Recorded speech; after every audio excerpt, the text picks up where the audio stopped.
Friends అందరికీ నమస్తే అండి. This is Pavan, jobs Adda in Telugu. So last 1 yearకి సంబంధించినటువంటి కరెంట్ అఫైర్స్ క్వశ్చన్స్ గురించి అయితే డిస్కషన్ అయితే చేద్దాము. సో మొత్తంగా చూసుకున్నట్లయితే టాప్ 50 క్వశ్చన్స్ అయితే నేను మీకు వీడియోలో ఎక్స్ప్లెయిన్ చేస్తాను. దీని తర్వాత నెక్స్ట్ కూడా పార్ట్ 2 వీడియో చేస్తాను.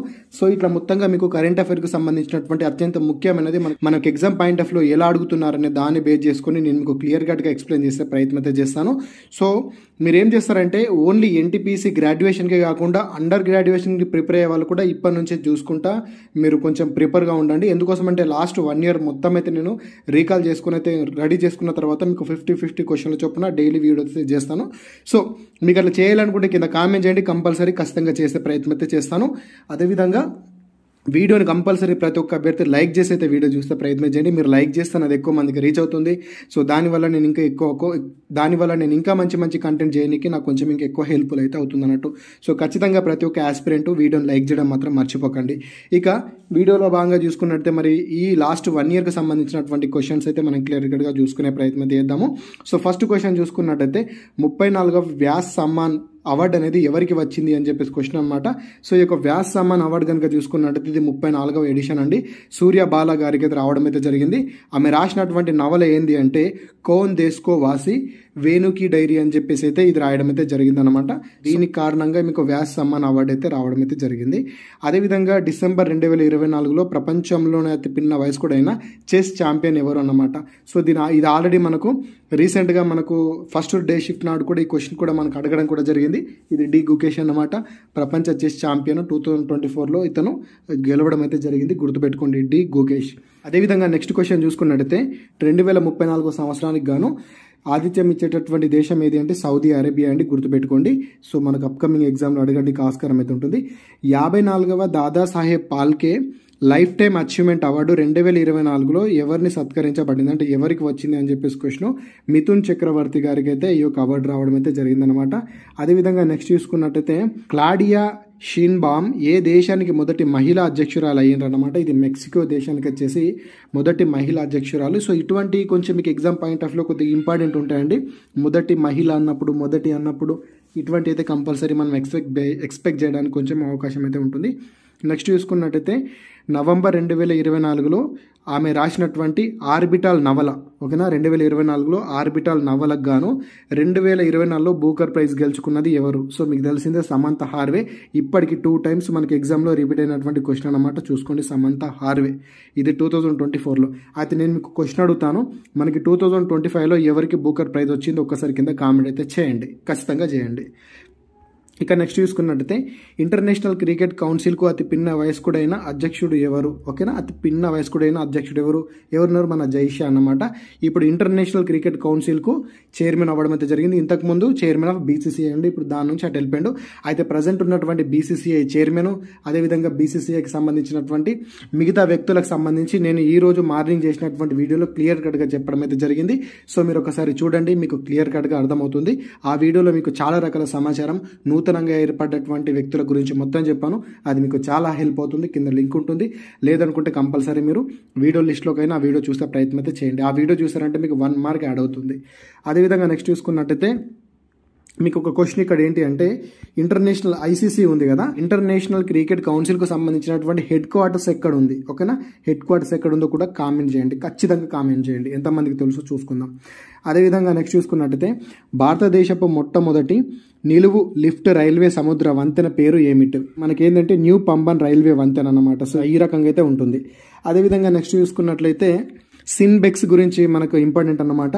ఈ సిన్బెక్స్ అనేటటువంటిది 2 దేశాల జాయింట్ ఎక్సర్సైజ్ అన్నట్టు, మిలిటరీ బేస్ ఎక్సర్సైజ్. ఇది ఏ దేశం మధ్యలో ఉంటుంది అని చెప్పేసి క్వశ్చన్.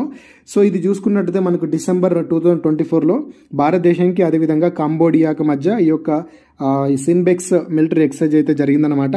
ఇది ఎక్కడ జరిగింది అని చెప్పేసి కూడా క్వశ్చన్ అడగచ్చు. గుర్తుపెట్టుకోండి, చాలా ఇంపార్టెంట్ ఇట్లాంటిది. ఆల్రెడీ ఈరోజు మార్నింగ్ షిఫ్ట్లో 9వ డేటు ప్రొద్దున షిఫ్ట్లో మనకు దీనికి సంబంధించినటువంటి క్వశ్చన్ అడిగారు. అంటే దీనికి సంబంధించింది కాదు, ఎక్సర్సైజ్కి సంబంధించినటువంటి ఒక క్వశ్చన్ అడిగారు. సో అగ్ని వారియర్ అని చెప్పేసి క్వశ్చన్ అడిగారు అనమాట. అగ్ని వారియర్ ఏ దేశాల మధ్యలో ఉంటుందని చెప్పేసి నేను గతంలో చెప్పాను. అదేవిధంగా అది ఎక్కడ జరిగింది అని చెప్పేసి క్వశ్చన్ అనమాట. సో అగ్ని వారియర్ వచ్చేసి మనకు ఇండియా సింగపూర్ మధ్యలో జరుగుతుంది. అది మనకు రీసెంట్గా మహారాష్ట్రలో జరగడం అయితే జరిగిందన్నమాట. డియోలాలీలో మనకు మహారాష్ట్రలో జరిగింది. దానికి సంబంధించినటువంటి ప్లేస్ అడిగారు కాబట్టి ఇది కూడా మీరు ప్లేస్ గుర్తుపెట్టుకోవాలి. ఓకే, ప్లేస్ ఎక్కడన్నట్ట పూణేలో జరిగింది. ఇది కూడా మహారాష్ట్ర పూణేలో జరిగింది. అయితే ఇక్కడ ఇంకో గుర్తుపెట్టుకోవాల్సినటువంటి పాయింట్ ఏంటి అంటే ఈ సిన్బెక్స్ గుర్తుపెట్టుకోవాలి. సిన్బెక్స్ ఏ దేశాలండి? ఇండియా అదేవిధంగా కాంబోడియా మధ్యలో జరుగుతుంది అని చెప్పేసి కూడా గుర్తుపెట్టుకోవాలి. అది రీసెంట్గా ఎక్కడ జరిగింది అన్నప్పుడు మహారాష్ట్ర పూణే అని చెప్పేసి ఈ రకంగా తెలుసుకోండి. ఇక నెక్స్ట్ చూసుకున్నట్టయితే Syed Modi international badminton competition 2024 పురుషుల టైటిల్స్ని ఎవరు గెలుచుకున్నారు? సో ఈ యొక్క బ్యాడ్మింటన్ చూసుకున్నట్టయితే సయ్యద్ మోడీ ఇంటర్నేషనల్ బ్యాడ్మింటన్ది లక్ష్య సేన్ అయితే గెలుచుకున్నాడు అన్నమాట. అయితే ఇక్కడ చూసుకున్నట్టయితే 2024 నవంబర్ 26 నుంచి డిసెంబర్ 1 వరకు ఉత్తరప్రదేశ్లోని లక్నోలో దీన్ని నిర్వహించడం అయితే జరిగిందన్నమాట. అదేవిధంగా నెక్స్ట్ చూసుకున్నట్టయితే ఇంతకుముందు చెప్పాను కదా, Agni warrior joint military exercise has been concluded between the armies India between which country అని చెప్పేసి వచ్చారు. చెప్పాను కదా, సింగపూర్. ఏంటంటే అగ్ని వారియర్ అనేది ఏ దేశాల మధ్య జరిగేటటువంటి మిలిటరీ ఎక్సర్సైజ్ అంట. ఏ దేశాలు? ఒకటి ఇండియా, ఇంకోటి సింగపూర్ అనమాట. ఇది ఎన్నో ఎడిషన్ అన్నప్పుడు ఇది 13 ఎడిషన్ అని చెప్పేసి గుర్తుపెట్టుకోండి. ఇది ఎక్కడ జరిగింది అంటే మహారాష్ట్రలోని డియోలాలీలో జరగడం అయితే జరిగింది. గుర్తుపెట్టుకోవాలి. ఇందాకే చెప్పాను. సో దాని నెక్స్ట్ ఇక్కడనే వచ్చింది మనకు. సో ఇది మనకు ఈరోజు షిఫ్ట్లో అడిగినటువంటి క్వశ్చన్ ఇది. సో మీకు రానున్న షిఫ్ట్లలో కూడా మీకు అడిగే అవకాశాలు ఉంటే చూసుకోండి. అదేవిధంగా నెక్స్ట్ చూసుకున్నట్టయితే ఎన్ఎస్డిఎల్కి రీసెంట్గా ఎండిఎన్ సిఇఓ ఎవరు నియమితులు అయ్యారు అని చెప్పేసి క్వశ్చన్ అనమాట. ఈ ఎన్ఎస్డిఎల్ అంటే ఏంటండి? నేషనల్ సెక్యూరిటీస్ డిపాజిటరీ లిమిటెడ్ అనమాట. సో దీనికి రీసెంట్గా ఎవరు అయ్యారంటే విజయ్ చాందాకు రావడం అయితే జరిగిందనమాట. సో ఇక నెక్స్ట్ క్వశ్చన్ చూసుకున్నట్టయితే chief minister of Maharashtra recently మనకు డిసెంబర్లో కొత్తగా ఎలక్షన్స్ అయిన తర్వాత అయ్యింది కదా. సో మహారాష్ట్రకు ఉన్నటువంటి చీఫ్ మినిస్టర్ ఎవరు అని చెప్పి చూసుకున్నట్టయితే దేవేంద్ర ఫడ్నవీస్ వచ్చేసి మహారాష్ట్రకి చీఫ్ మినిస్టర్ ఉండడం అయితే జరిగిందనమాట. అదేవిధంగా నెక్స్ట్ చూసుకున్నట్టయితే ఇండియా 57th టైగర్ రిజర్వ్, ఓకేనా, టైగర్ రిజర్వ్ ఫారెస్ట్ కనుక చూసుకున్నట్టయితే మనకి ఇండియాకి 57th అనమాట. సో ఇది ఎక్కడ చేశారని చూసుకున్నట్టయితే మధ్యప్రదేశ్లో చేయడం జరిగింది. దాని పేరు చూసుకున్నట్టయితే రాతాపాని సాంచరీ టైగర్ రిజర్వ్ అని చెప్పేసి అయితే గుర్తుపెట్టుకోండి. ఓకేనా, ఇటువంటిది కూడా చాలా ఇంపార్టెంట్. ఇక అదేవిధంగా నెక్స్ట్ క్వశ్చన్ చూసుకున్నట్టయితే మనకి రీసెంట్గా డిసెంబర్ 2024లో యునెస్కో ఏ రాష్ట్రాన్ని వారసత్వ పర్యాటకానికి అగ్ర గమ్యస్థానంగా ప్రకటించింది అని చెప్పేసి క్వశ్చన్ అనమాట. ఈ వారసత్వ పర్యాటకానికి గమ్యస్థానంగా అంటే పైన ఉంచినటువంటిది ఏది అంటే పశ్చిమ బెంగాల్ రాష్ట్రానికైతే ఈ యొక్క వారసత్వ హోదాని ఇవ్వడం అయితే జరిగిందనమాట. గుర్తుపెట్టుకోండి. ఓకేనా, ఇది ఎప్పుడు రీసెంట్గా క్వశ్చన్ అడగచ్చు. యునెస్కో ఏ రాష్ట్రానికి వారసత్వ పర్యాటకానికి అగ్ర గమ్యస్థానాన్ని ప్రకటించిందని చెప్పేసి క్వశ్చన్ అడిగినా కూడా పశ్చిమ బెంగాల్, వెస్ట్ బెంగాల్ అని చెప్పేసి గుర్తుపెట్టుకోండి. ఇక నెక్స్ట్ క్వశ్చన్ చూసుకున్నట్టయితే 2 రోజుల మేఘామ్ ఫెస్టివల్ 2024 ఏ రాష్ట్రంలో నిర్వహించనుంది? సో ఇది ఎక్కడ? మేఘాలయలో నిర్వహించారన్నమాట. ఈ మేఘాంగ్ ఫెస్టివల్ ఏ రాష్ట్రంలో జరుపుకుంటారు అని చెప్పేసి క్వశ్చన్ అడగచ్చు. ఇది మేఘాలయలో జరుపుకుంటారు. సో ఇది ఎన్ని రోజులు జరుపుకుంటారంటే 2 రోజులు జరుపుకుంటారు అని చెప్పేసి చూసుకోండి. ఇక నెక్స్ట్ చూసుకున్నట్టయితే 15 సంవత్సరాల తర్వాత ప్రపంచ సముద్ర సమావేశం 2024ను నిర్వహించినటువంటి రాష్ట్రం ఏది అన్నట్టు. ఓకేనా, ఇదేంటంటే వరల్డ్ మ్యారిటైమ్ కాన్ఫరెన్స్ అండి. ఆఫ్టర్ 15 years తర్వాత కండక్ట్ చేస్తున్నారు. సో దీన్ని సమావేశం చేస్తున్న రాష్ట్రం ఎక్కడ అని చూసుకున్నట్లయితే తమిళనాడులో చేస్తున్నారు ఈ కాన్ఫరెన్స్. తమిళనాడులో ఎక్కడంటే చెన్నై అని చెప్పేసి గుర్తుపెట్టుకోండి. ఓకేనా, చెన్నైలో ఇది నిర్వహించడం అయితే జరుగుతుంది. అదేవిధంగా నెక్స్ట్ క్వశ్చన్ చూసుకున్నట్టయితే 10th men's hockey junior Asia cup 2024 title ని ఎవరు గెలుచుకున్నారు? ఓకేనా, men's hockey junior Asia cup 2024 title వచ్చేసి ఇండియా గెలిచిందండి. ఎవరి మీద గెలిచింది అంటే పాకిస్తాన్ మీద గెలిచింది. So India winner, Pakistan runner up అని చెప్పేసి గుర్తుపెట్టుకోండి. అదేవిధంగా నెక్స్ట్ క్వశ్చన్ చూసుకున్నట్టయితే అంటార్కిటికాలో మొట్టమొదటి వాతావరణ పర్యవేక్షణ కేంద్రం జోంగ్ షాన్ స్టేషన్ను ఏ దేశం ప్రారంభించింది అని చెప్పేసి క్వశ్చన్. గుర్తుపెట్టుకోండి, స్టేషన్ పేరు ఏంటంట? Zhongshan station. ఈ పేరు కానీ అందరికి అర్థమవుతుంది చైనానని. అవునండి, చైనానే అంటార్కిటాలో మొట్టమొదటి వాతావరణ కేంద్రాన్ని అయితే వాళ్ళు ఏర్పాటు చేయడం అయితే జరిగిందనమాట. ఓకేనా, దాని పేరు కూడా గుర్తుపెట్టుకోండి, ఎక్కడ? అంటార్కిటికాలో. అదేవిధంగా నెక్స్ట్ క్వశ్చన్ చూసుకున్నట్టయితే మనకి 2024 డిసెంబర్లో జరిగినటువంటి బ్లైండ్ T20 వరల్డ్ కప్. ఓకేనా, ఇది 4th ఎడిషన్. గుర్తుపెట్టుకోండి, 4th edition blind T20 world cup ఎవరు గెలిచారు అని చెప్పేసి క్వశ్చన్. ఈ బ్లైండ్ సంబంధించినటువంటి కప్ చూసుకున్నట్టయితే పాకిస్తాన్ గెలిచింది, బంగ్లాదేశ్ వచ్చేసి రన్నర్ అప్ అన్నమాట. అదేవిధంగా నెక్స్ట్ క్వశ్చన్ చూసుకున్నట్టయితే who has been nominated by US president Donald Trump as the head of NASA. Head of NASA, నాసాకి హెడ్గా డొనాల్డ్ ట్రంప్ ఒకరిని నియమించడం అయితే జరిగిందనమాట. అతని పేరు ఏం పేరు అంటే జారెడ్ ఇసాక్ మ్యాన్. గుర్తుపెట్టుకోండి, జారెడ్ ఇసాక్ మ్యాన్ అని చెప్పేసి అయితే గుర్తుపెట్టుకోండి. నెక్స్ట్ క్వశ్చన్ చూసుకున్నట్టయితే who will be awarded the Indira Gandhi peace prize 2024. So Indira Gandhi peace prize వచ్చేసి మైకెల్లే బ్యాచెలెట్కి రావడం అయితే జరిగిందన్నమాట. అదేవిధంగా నెక్స్ట్ క్వశ్చన్ చూసుకున్నట్టయితే who has become the president of Asian cricket council, ACC. ఓకేనా, ఏషియన్ క్రికెట్ కౌన్సిల్కి నూతనంగా ఏర్పడినటువంటి ప్రెసిడెంట్ ఎవరు అని చెప్పేసి క్వశ్చన్, షామి సిల్వా. నేను ఆల్రెడీ దీని గురించి మొన్న క్వశ్చన్ కూడా రావడం జరిగింది, దాని గురించి కూడా చెప్పాను. ఇది ఏషియా క్రికెట్ కౌన్సిల్లో ఇతను షామి సిల్వా మనం మొట్టమొదటి ఇండియన్ అండి, ఫస్ట్ టైం ఇండియా నుంచి ఇక్కడ రావడం అయితే జరిగింది. గుర్తుపెట్టుకోండి, ఇతని పేరు షామి సిల్వా. ఓకే, అదేవిధంగా నెక్స్ట్ చూసుకున్నట్టయితే 11వ అండర్-19 ఏషియా కప్ 2024 టైటిల్ని గెలుచుకున్నది ఎవరు? సో ఎవరు గెలుచుకున్నారు? బంగ్లాదేశ్కి రావడం అయితే జరిగిందన్నమాట. నెక్స్ట్ క్వశ్చన్ చూసుకున్నట్టయితే భారతదేశ కొత్త కంట్రోలర్ మరియు ఆడిటర్ జనరల్ సిఏజీ ఖాగ్ అని చెప్పేసి అంటాము. ఇప్పటికీ మనకు 3 సార్లు అడిగినటువంటి క్వశ్చన్ అండి, ఇప్పటికీ మనకు 3 సార్లు రిపీటెడ్గా అడిగినటువంటి క్వశ్చన్ సంజయ్ మూర్తి. ఓకేనా, గుర్తుపెట్టుకోండి ఖాగ్. అదేవిధంగా నెక్స్ట్ క్వశ్చన్ చూసుకున్నట్టయితే 56వ టైగర్ రిజర్వ్ గురు ఘాసీదాస్ తామోర్ పింగ్లా టైగర్ రిజర్వ్ ఏ రాష్ట్రంలో ఉంది? దీన్ని మనం పింగ్లా టైగర్ రిజర్వ్ అని చెప్పేసి కూడా పిలుస్తాము. ఇంతకుముందు చెప్పింది 57వది, ఇది 56వది. ఓకేనా, 57వది ఎక్కడ ఉంది? మధ్యప్రదేశ్లో ఉంది. 56వది ఎక్కడ ఉంటుంది? ఛత్తీస్గఢ్లో ఉంటుంది. ఓకేనా, దాని పేరు కూడా గుర్తుపెట్టుకోండి. ఎన్నోదంట? 56వది. ఇది ఇంతకుముందు చెప్పింది 57వది. అదేవిధంగా 73వ మిస్ యూనివర్స్ టైటిల్ని గెలుచుకున్నది ఎవరు? Victoria Kjaer Theilvig. ఈమె కంట్రీ వచ్చేసి డెన్మార్క్ అన్నమాట. అదేవిధంగా నెక్స్ట్ క్వశ్చన్ చూసుకున్నట్టయితే ఆంధ్ర క్రికెట్ అసోసియేషన్ ఏసీఏ అని చెప్పేసి పిలుస్తాము. దీని ద్వారా మహిళల క్రికెట్ కార్యకలాపాలకు మెంటర్గా ఎవరు నియమితులయ్యారు? సో ఎవరు? మిథాలీ రాజ్. ఓకేనా, మిథాలీ రాజ్ని అయితే నియమించారు. అదేవిధంగా నెక్స్ట్ క్వశ్చన్ చూసుకున్నట్టయితే షిగేరు ఇషిబా నవంబర్ 2024లో ఏ దేశానికి ప్రధానమంత్రి అయ్యాడు? జపాన్కి ప్రధానమంత్రి అయ్యాడండి, జపాన్కి ప్రధానమంత్రి. ఇతని పేరేం పేరు? షిగేరు ఇషిబా. ఎన్నో ప్రధానమంత్రి అంటే 103వ ప్రధానమంత్రి. ఓకేనా, గుర్తుపెట్టుకోండి. అదేవిధంగా నెక్స్ట్ క్వశ్చన్ చూసుకున్నట్టయితే world anti microbial resistance awareness week WAAW 2024 ఎప్పుడు జరుపుకుంటామని చెప్పేసి క్వశ్చన్ అనమాట. సో దీన్ని సెలబ్రేట్ ఎప్పుడు చేస్తామంటే 18 to 24 నవంబర్ అని చెప్పేసి అయితే గుర్తుపెట్టుకోండి. అయితే 2024కు సంబంధించినటువంటి దీనికి సంబంధించినటువంటి థీమ్ కూడా మనకు చాలా ఇంపార్టెంట్ అండి. దీని థీమ్ ఏంటి అంటే ఎడ్యుకేట్, అడ్వకేట్, యాక్ట్ నౌ అని చెప్పేసి దీనికి సంబంధించినటువంటి థీమ్ ఉంటుంది. చాలా గుర్తుపెట్టుకోండి. World anti microbial resistance awareness week WAAW 2024 ఎప్పుడు జరుపుకుంటామంటే నవంబర్ 18 నుండి 24 అని చెప్పేసి గుర్తుపెట్టుకోండి. ఓకేనా, అదేవిధంగా దానికి సంబంధించినటువంటి థీమ్ కూడా చాలా ఇంపార్టెంట్ అండి. దాంతోపాటు నెక్స్ట్ క్వశ్చన్ చూసుకున్నట్టయితే నవంబర్ 2024లో తన మొదటి ATP ఫైనల్ సింగిల్స్ టైటిల్స్ గెలుచుకున్నది ఎవరు? ఓకేనా, సో ఎవరు? Jannik spinner. ఇతను ఇటలీ అండి. ఇది మనకు దేనికి సంబంధించింది? మన టెన్నిస్ ఆటకు సంబంధించింది అనమాట. జానిక్ సిన్నర్, ఇతను ఇటలీ ఆటగాడు. గుర్తుపెట్టుకోండి, ఇది రీసెంట్గా నవంబర్ కాబట్టి గుర్తుంచుకోవాలి.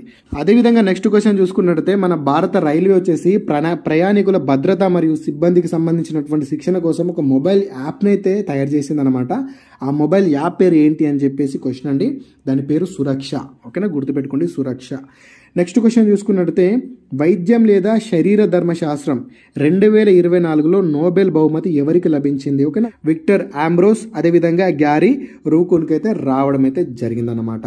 నెక్స్ట్ క్వశ్చన్ చూసుకున్నట్టయితే ఈ ఫిజిక్స్లో నోబెల్ బహుమతి ఎవరికి లభించిందని చూసుకున్నట్టయితే ఈ ఫిజిక్స్లో కనుక జాన్ హప్ఫీల్డ్, అదేవిధంగా జియోఫ్రీ హింటర్కు ఈ ఇద్దరికి రావడం అయితే జరిగింది. జాన్ హప్ఫీల్డ్, అదేవిధంగా జియోఫ్రీ హింటర్. గుర్తుపెట్టుకోండి, ఇది ఎక్కడ? ఫిజిక్స్లో. అదేవిధంగా నెక్స్ట్ క్వశ్చన్ చూసుకున్నట్టయితే ఆగస్టు 2024లో లడఖ్ కేంద్రపాలిత ప్రాంతంలో కొత్తగా ఎన్ని జిల్లాలను ఏర్పాటు చేయాలని చెప్పేసి హోంమంత్రిత్వ శాఖ నిర్ణయించింది. ఓకేనా, ఆగస్టు 2024లో అంట లడఖ్ కేంద్రపాలిత ప్రాంతం ఉంది కదా, అందులో కొత్తగా కొన్ని జిల్లాలను అయితే ఏర్పాటు చేయాలని చెప్పేసి భావించారు. సో మొత్తంగా ఎన్ని జిల్లాలు అని చెప్పేసి అడిగారు. అవి ఎన్ని జిల్లాలు అంటే 5 జిల్లాలండి. 5 జిల్లాలు వచ్చేసి 5 జిల్లాల పేర్లు కూడా గుర్తుపెట్టుకోవాలి. జామ్స్కర్, ద్రాస్, షామ్, నుబ్రా మరియు చాంగ్తాంగ్ అని చెప్పేసి అయితే గుర్తుపెట్టుకోండి.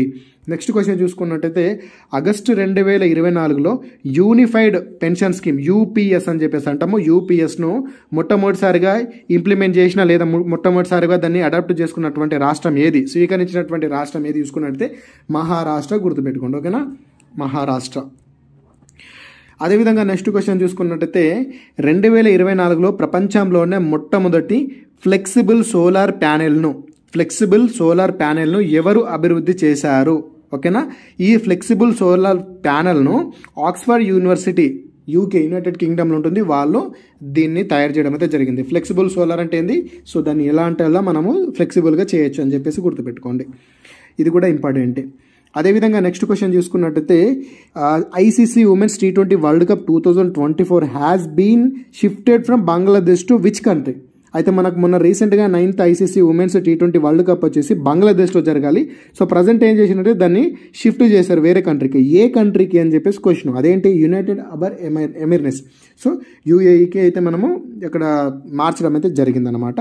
నెక్స్ట్ క్వశ్చన్ చూసుకున్నట్టయితే where will India's first constitution museum be established in the year of 2024? Constitution museum అయితే మనం ఏర్పాటు చేయడం అయితే జరిగిందనమాట 2024లో.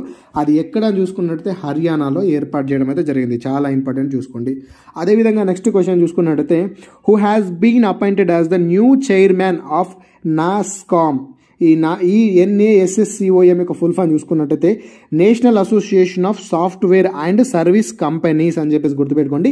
దీనికి నూతన చైర్మన్గా చూసుకున్నట్టు సింధు గంగాధరన్, ఈమె ఒక లేడీ, సింధు గంగాధరన్, ఈమెనైతే ఈ యొక్క చైర్మన్గా ఏర్పాటు చేయడం అయితే జరిగిందనమాట.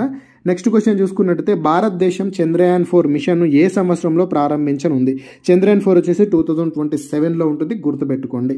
అదేవిధంగా నెక్స్ట్ క్వశ్చన్ చూసుకున్నట్టయితే అండర్-17 ప్రపంచ రెజ్లింగ్ ఛాంపియన్షిప్ 2024లో నేహా సంగ్వాన్ ఏ పథకాన్ని గెలుచుకున్నాడు? ఈ అండర్-17 ప్రపంచ రెజ్లింగ్లో చూసుకున్నట్టయితే నేహా సంఘల్ మనకు స్వర్ణ పథకాన్ని గెలుచుకోవడం అయితే జరిగిందండి, గుర్తుపెట్టుకోండి. నెక్స్ట్ వచ్చేసి పారా ఒలింపిక్స్ గేమ్స్ 2024 ఎక్కడ నిర్వహించారు? ఇది ప్యారిస్లో చేశారు, ఫ్రాన్స్లో, మీకు తెలిసిందే కదా. నెక్స్ట్ క్వశ్చన్ చూసుకున్నట్టయితే ఆగస్టు 2024లో రైల్వే బోర్డు కొత్త చైర్మన్ మరియు చీఫ్ ఎగ్జిక్యూటివ్ ఆఫీసర్ CEOగా ఎవరు నియమితులయ్యారు? సతీష్ కుమార్ నియమితులయ్యారు, గుర్తుపెట్టుకోండి. ఇది రైల్వేకి సంబంధించింది కాబట్టి ఇటువంటి క్వశ్చన్లు కూడా మీరు కొద్దిగా గుర్తుపెట్టుకోవాలి. అడగచ్చు, ఏమని అడిగాడు? రైల్వే బోర్డు కొత్త chairman and chief executive officer, CEO and చైర్మన్గా ఎవరు నియమితులయ్యారు అంటే ఎక్కడ? రైల్వే బోర్డుకి. సో సతీష్ కుమార్, గుర్తుపెట్టుకోండి. నెక్స్ట్ క్వశ్చన్ చూసుకున్నట్టయితే నేషనల్ సెక్యూరిటీ గార్డ్ NSGకి సంబంధించినటువంటి కొత్త జనరల్ గవర్నర్ ఎవరు? ఆల్రెడీ నేను పొద్దున్నే దీనికి సంబంధించినటువంటి వీడియో చేశాను, B శ్రీనివాసన్ అండి, గుర్తుపెట్టుకోండి. అదేవిధంగా జాతీయ క్రీడా దినోత్సవం 2024 ఎప్పుడు జరుపుకుంటాము? ఇది ఆగస్టు 29 నాడు మనం జాతీయ క్రీడ జరుపుకుంటాము, గుర్తుపెట్టుకోవాలి. డేస్లో మనకు అడిగే అవకాశం అయితే ఉంటుంది. నెక్స్ట్ క్వశ్చన్ వచ్చేసి 8వ ధమ్మ సమావేశం 2024 ఎక్కడ నిర్వహించబడింది? ఇది అహ్మదాబాద్, గుజరాత్లో నిర్వహించబడింది, గుర్తుపెట్టుకోవాలి. అదేవిధంగా భారతదేశం యొక్క మొట్టమొదటి స్వదేశీ పరిజ్ఞానంతో అభివృద్ధి చేయబడినటువంటి కాలుష్య నియంత్రణ నౌక, దాని పేరేంటి? సముద్ర ప్రతాప్, ఎక్కడ ప్రారంభించబడింది? ఓకేనా, ఈ సముద్ర ప్రతాప్ వచ్చేసి గోవాలో ప్రారంభించబడింది. మీకు క్వశ్చన్ అడగచ్చు, భారతదేశం యొక్క మొట్టమొదటి స్వదేశీ పరిజ్ఞానంతో అభివృద్ధి చేయబడినటువంటి కాలుష్య నియంత్రణ నౌక పేరు ఏమిటి అని చెప్పేసి క్వశ్చన్ అడగచ్చు. సో ఏంటి? సముద్ర ప్రతాప్. ఇది ఎక్కడ ప్రారంభించారు అంటే గోవాలో ప్రారంభించారు అని చెప్పేసి ఇట్లా గుర్తుపెట్టుకోండి. ఓకే, ఇక నెక్స్ట్ క్వశ్చన్ చూసుకున్నట్టయితే ఫీఫా పురుషుల ప్రపంచ ర్యాంకింగ్లో భారతదేశము ఏ స్థానంలో ఉంది? భారతదేశము 124వ స్థానంలో ఉందండి. సో మనకు క్రికెట్ తప్ప మనకు మిగతా ఆటలు తెలివాయి కాబట్టి సో మనము ఇందులో అయితే వెనకనే ఉన్నాము. సో ఇందులో మరి టాప్ 3 దేశాలు కనుక చూసుకున్నట్టయితే Argentina first, France second, Spain వచ్చేసి థర్డ్ ప్లేస్లో ఉండడం అయితే జరిగింది. సో మన ఇండియా 124 స్థానం. ఎందుకోసం అంటే మనకి ఫుట్బాల్ అంటే తెలీదు.